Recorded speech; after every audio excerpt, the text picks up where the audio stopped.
සින්දු අහලා තියෙනව නේද උඹලා? සින්දුවක නියම ඩීටේල් සවුන්ඩ්ස් අහලා තියෙනවද? නියම ඩීටේල් මියුසික් ගායකයෙක්ගේ නැචුරල් වොයිස් අහලා තියෙනවද? ඒ ගැන තමයි මේ කතා කරන්නේ. මේ වයලයින් රෙකෝඩ් සහ ටර්න් ටේබල් ගැන.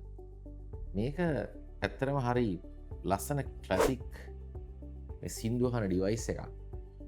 ටර්න් ටේබල් එක එකට දාන රෙකෝඩ්ස් මේ LPs මේවා ගැන අපි කතා කරන්න ඕන. මොකද යංග ජෙනරේෂන් එක මේවා ගැන දැනගන්න ඕන. මේවා හරි ජනප්‍රියයි දැන් ලෝකෙම. මේකේ තියෙන මේ සවුන්ඩ් ක්වොලිටි එකයි ඇත්තටම තව පැත්තකින් ගත්තොත් එහෙනම් මේක මේ ප්ලේයර් එකේ කැරකි ප්ලේ වෙන ඒ ෆීලිං එකේ 아무තු ලස්සනක් තියෙනවා. ඒකත් එක්ක සින්දු ඇහෙනකොට අපි අර ඩිජිටල් ඩිවයිස් එකෙන් අහනකොට වඩා වෙනම ෆීලිං එකක් තියෙනවා මේ භ්‍රමණයේ වෙවි කැරකි අහනකොට මේ රොටේෂන් එකත් එක්ක.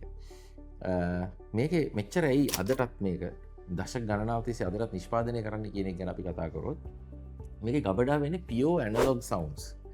අපි ගත්තොත් අද අපි සින්දු අහන විදි ගත්තොත් YouTube එකෙන් අපි අහනවා, ඊට පස්සේ අපි MP3 අහනවා, ඊට අමතරව අපි CDs audio CDs ඔය වගේ හැම ඩිවයිස් එකම ඩිජිටල් නේ. උතන දත්ත ගබඩා වෙන ඩිජිටල්. දැන් මේ IT දන්න කෙනෙක් ටිකක් මම මේ කියන තාක්ෂණික කරුණු තේරුම් ගනි.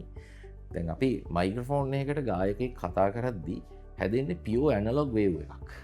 ඒ ඇනලොග් වේව් එක ඩිජිටල් කරලා තමයි ඩිජිටල් දත්ත විදිහට 10 බයිනරි විදිහට තමයි ගබඩා වෙන්නේ. ඉතින් අපි ඕකදී අපි A level ICT වලත් අපි ඉගෙන ගන්නවා pulse code modulation කියලා ටොපික් එකක්. ඒකෙදි මේ ඇනලොග් සිග්නල් එකක් කොහොමද ඩිජිටල් වෙන්නේ කියන කාරණේ අපි කතා කරනවා. ඒකේ ස්ටෙප්ස් 3ක් කතා කරනවා. sampling, quantizing, encoding කියලා. මේ සාම්පලිං වලින් පස්සේ අපි කොන්ටයිසින් මම මේක තියරිටිකල් පැත්ත පැහැදිලි කරන්න යන්නේ නැහැ. මොකද මේක දැන් මෙතන අහගෙන ඉන්න ඔඩියන්ස් එක හැමෝම ටෙක්නිකලි නැති නිසා මේ ඩිජිටල් ඇනලොග් එක ඩිජිටල් වෙනකොට මේ ඇනලොග් සිග්නල් එකේ තියෙන සමහර ඩීටේල්ස් අයින් වෙනවා. ඒ කියන්නේ ඇනලොග් එක ඩිජිටල් කරලා ආයේ නැවත ඒක ඇනලොග් වෙන්න එපා. ස්පීකර් එකට යනකොට අපි නැවත ඒ ගබඩා කරපු ඩිජිටල් සවුන්ඩ් වලින් ඇනලොග් ගහන්න අපි ආපහු සින්දු අහන්න. අර ඔරිජිනල් වේව්ෆෝම් එකේ පොඩි වෙනසක් වෙනවා. ඒක අපිට තියරිටිකලි පෙන්වන්න පුළුවන්. ඒ සාම්පල්ස් වල උස පොඩ්ඩක් වෙනස් වෙලා ක්වොන්ටයිසින් එරර් කියලා තමයි අපි ඔකට කියන්නේ. ඒතර අපි කවදාවත් ඩිජිටල් කරාට පස්සේ අර ඔරිජිනල් ගායකයාගේ තිබ්බ පියෝ වොයිස් එක ඒ විදිහටම එන්නේ නැහැ. පොඩි හරි වෙනසක් වෙනවා. අපි පාවිච්චි කරන ඉන්ස්ට්‍රුමන්ට්ස් ගත්තොත් එහෙම බොක්ස් ගිටාර එකක්, ඉලෙක්ට්‍රික් ගිටාර එකක්, ඒ හැම එකකින්ම ගන්න නියම සවුන්ඩ් එක, පියානෝ එකක නියම සවුන්ඩ් එක ඒ විදිහටම ගන්න බෑ. ඒ විදිහටම ගන්න පුළුවන් උපකරණය තමයි මෙන්න මේ වයනයිල් රෙකෝඩ්ස්. මේක කොහොමද වෙන්නේ කියලා කිව්වොත් මේක ඇත්තට මේ ප්ලාස්ටික් මේ වයනයිල් වලින් හැදිච්ච මේ තැටියේ ගෲව් එකක් තියෙනවා. මේ ගෲව් එකට තමයි අර නීඩල් එක වැටෙන්නේ.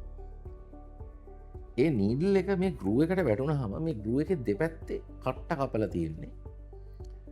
මේ නීඩල් එක මේ ගෲව් එක දිගේ යනකොට පොඩි වයිබ්‍රේෂන් එකක් වෙනවා. ඒ වයිබ්‍රේෂන් එක තමයි මේ කැන්ටලීවර්, ඒ නීඩල් එක සවි කරලා තියෙන ලීවර් එකට අපි කියනවා කැන්ටලීවර් කියලා. ඒ කැන්ටලීවර් එක වයිබ්‍රේට් වෙන්න ගන්නවා මේ නීඩල් එක වයිබ්‍රේට් වෙද්දී. මේක කැරකෙනවා නීඩල් එක වැටිලා මේ කානුවට ගෲව් එකට. එතකොට මේ නීඩල් එක වයිබ්‍රේට් වෙනකොට කැන්ටලීවර් එක වයිබ්‍රේට් වෙනවා. මේ කැන්ටලීවර් එකේ අග සවි කරලා තියෙනවා මැග්නට්ස්. ඒ වගේම කොයිල් පැක්ස්. මේ මැග්නට්ස් වයිබ්‍රේට් වෙද්දී අර කොයිල් පැක්ස් වල ඇනලොග් සිග්නල් එකක් ජෙනරේට් වෙනවා. ඒක පොඩ්ඩක් ප්‍රීඇම්ප් එකකින් බූස්ට් කරලා අපේ සවුන්ඩ් සිස්ටම් එකේ ඇම්ප්ලිෆයර් එකට අපි දෙනවා. ඒ දුන්නාම ඒ ඇනලොග් සිග්නල් එක ඊට වඩා බූස්ට් කරලා ඇම්ප්ලිෆයි කරලා තමයි ස්පීකර්ස් වලට යන්නේ. ස්පීකර්ස් ඊට පස්සේ කම්පැනි වෙලා අපිට ශබ්දය පිට වෙනවා. මේකේ සවුන්ඩ් එක්ස්පීරියන්ස් එක ඔයගොල්ලෝ විඳලා බැලුවොත් ඇත්තටම ඒක වෙනම ලෙවල් එකක්. මේක අපිට ඇත්තටම ඩිජිටලි විඳින්න බැරි ලෙවල් එකක්. ඉතින් මේ ඩිවයිසස් ටිකක් මිලයි, මේ LPs ටිකක් මිලයි. මේ වගේ ඇත්ත ටෙක්නිකල් පර්ස්පෙක්ටිව් එක දන්න අය, ඒ වගේම මේ ඩිවයිස් එකට ආසය, සමහරට මේ ටෙක්නිකල් පර්ස්පෙක්ටිව් එක නොදන්න වුණත් මේ ඩිවයිස් එකට ගොඩක් අය ආසයි. මොකද මේ ඩිවයිස් එක වෙනම ඕනමන්ට් එකක් වගේ. ගෙදරක මේ ටර්න් ටේබල් එකක් තියලා තියෙද්දි අපි ඒකේ අර උඩ තියෙන ලිඩ් එක ඕපන් කරලා මේ වගේ තැටියක් දාලා ප්ලේ කරද්දී අපිට කවදාවත් අපේ අර ෆෝන් එක Bluetooth වලින් සවුන්ඩ් සිස්ටම් එකකට පෙයා කරලා YouTube එකට ගිහිල්ලා සින්දුවක් අහන්න පුළුවන් වුණාට මේක වෙනම ෆීලිං එකක්. ඒ ඩිස්ප්ලේ මොකුත් නැහැනේ. මේක අපි දාලා මේක තැටිය කැරකෙනවා බලාගෙන මිකැනිකලි මේක කැරගෙන හැටි ගෲව් එකට ඒ කට්ටෙට වැටිලා මේ නීඩල් එක රන් වෙන හැටි බලාගෙන මේක විඳින්න පුළුවන් මේ සද්දේ. ඒක කාම් කොයිට් එන්වයරන්මන්ට් එකක මේ සින්දුවක හැම ඩීටේල් එකම ලස්සනට හෙන චූටි සද්ද පවා හරිම ලස්සනට පිකප් කරගන්න පුළුවන් මේ ඩිවයිස් එක ලස්සට පාවිච්චිකරු තබේ පරිස්සමෙන් පාවිච්චි කරන්න පුළුවන් උපකරණයක් පාවිච්චි කළ යුතු උපකරණයක් මේක නැත්තම් බොහොම පොඩි දේවල් වලින් ඩැමේජ් වෙන්න පුළුවන් මේ නීඩල්ස් එක.